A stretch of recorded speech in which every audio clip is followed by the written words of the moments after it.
ผลกองประชุมสมัยสามัญของรัฐบาลประจำเดือนมิถุนายน 2025 วันที่25มิถุนายน 2025 ที่สำนักงานนายกรัฐมนตรี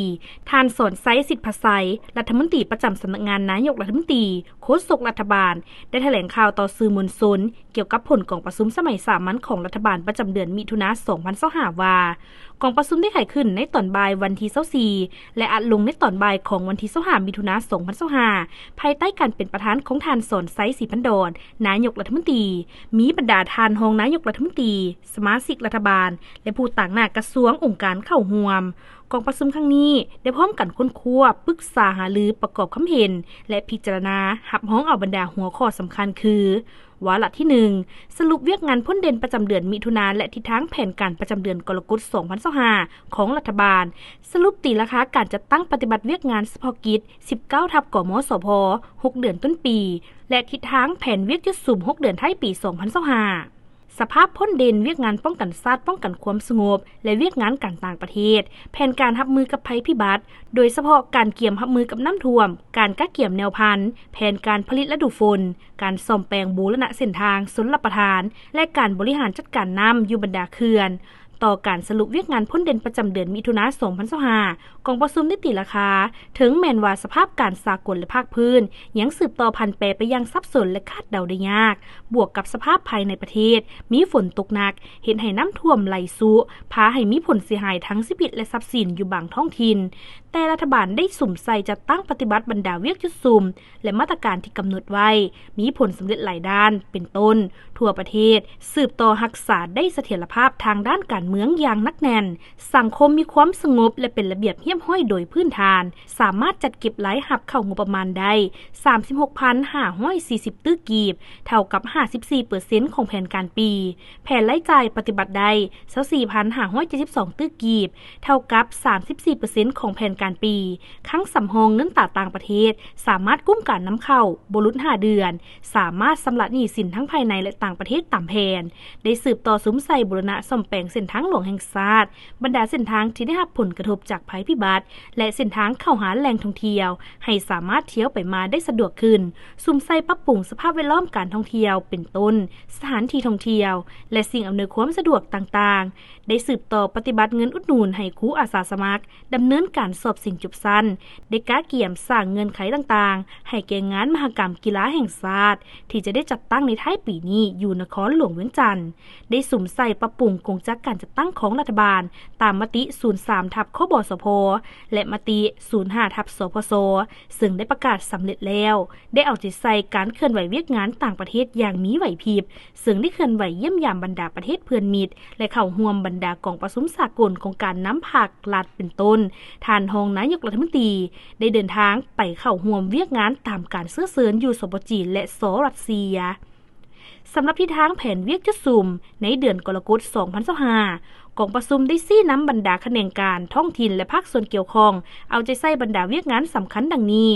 สืบต่อจัดตั้งปฏิบัติเวียกงานป้องกันชาติป้องกันความสงบทั่วปวงชนด้านสุ่มใส่ลงก่อสร้างรากฐานการเมืองพัฒนาชนบทแก้ไขความยุ่งยากของประชาชนติดพันเวียกงานสามสร้างให้เข้มแข็งแก้ไขปรากฏการณ์หย่อท้อทั้งสังคมให้ลดน้อยถอยลงและแก้ไขปัญหาอาวุธที่นำใช้บ่ถูกต้องเอาใจใส่ติดตามสภาพการเข้าออกเมืองผ่านบรรดาด่านสกัดกั้นและแก้ไขปัญหาต่างๆอยู่บริเวณชายแดนให้มีความสงบขึ้น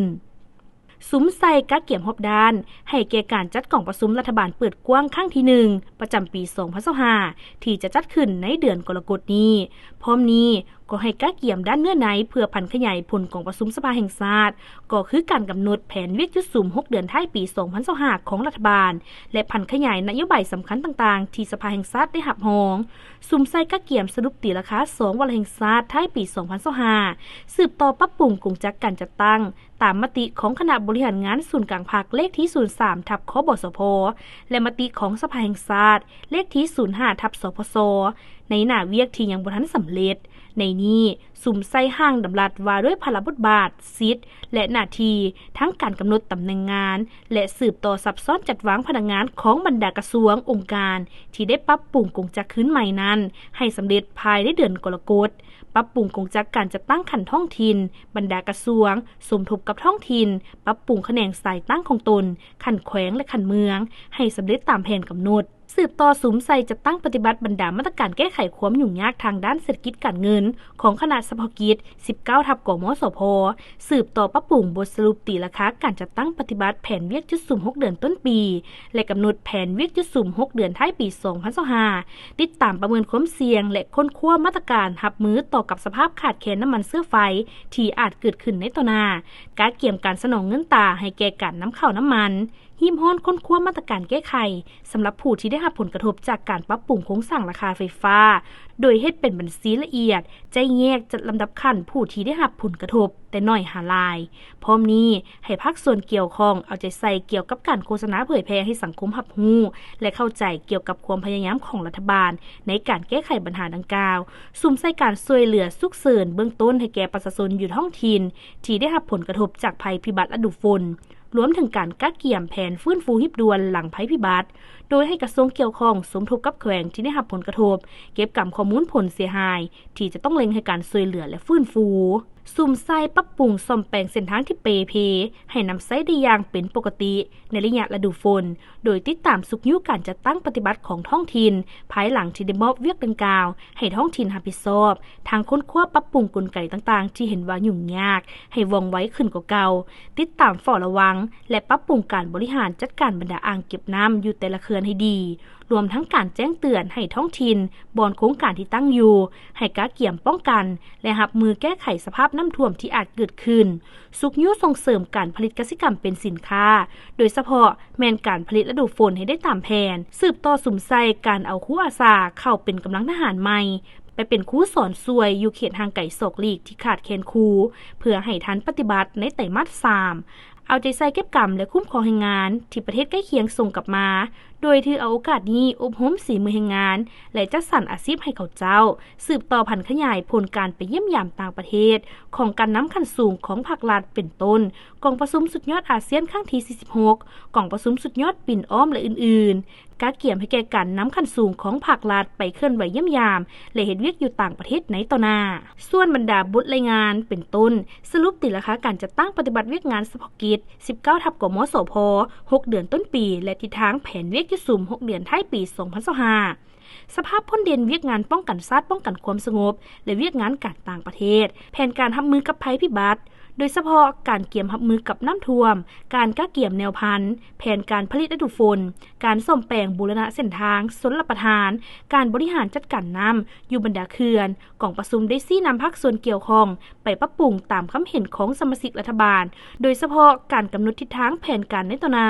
ให้ละเอียดจะแจ้งครบถ้วนแท้ตัวจริงลงลึกกักเกี่ยมความพร้อมรับมือต่อสภาพความเสี่ยงและทายเอียงต่างๆที่อาจเกิดขึ้นรับประกันการจัดตั้งปฏิบัติมีความว่องไวทันการมีประสิทธิภาพและประสิทธิผลทั้งสามารถแก้ไขได้บรรดาข้อคงค้างและห่างเสียงบดีต่างๆในคงเขตเวียกงานดังกล่าววาระที่ 2กองประชุมพิจารณาห่างนิติกรรมจำนวน3ฉบับโดยได้เห็นดีด้านหลักการรับห้องเอาห่างดำรัดว่าด้วยธุรกิจน้ำมันเสื้อไฟและห่างดำรัดว่าด้วยฐานข้อมูลพลเมืองและบัตรประจำตัวซึ่งกองประชุมได้ชี้นำให้ภาคส่วนเกี่ยวข้องนำเอาบรรดาห่างนิติกรรมดังกล่าวไปปรับปรุงตามการประกอบความเห็นของสมาชิกรัฐบาลสำหรับห่างยุทธศาสตร์การพัฒนาเศรษฐกิจสังคม10 ปีและวิสัยทัศน์ฮอดปี2045ของสปป.ลาวกองประชุมชี้นำให้สืบต่อค้นคว้าจัดสัมมนาและปรับปรุงห่างยุทธศาสตร์ดังกล่าวแล้วจึงเสนอรัฐบาลพิจารณาขั้นต่อไป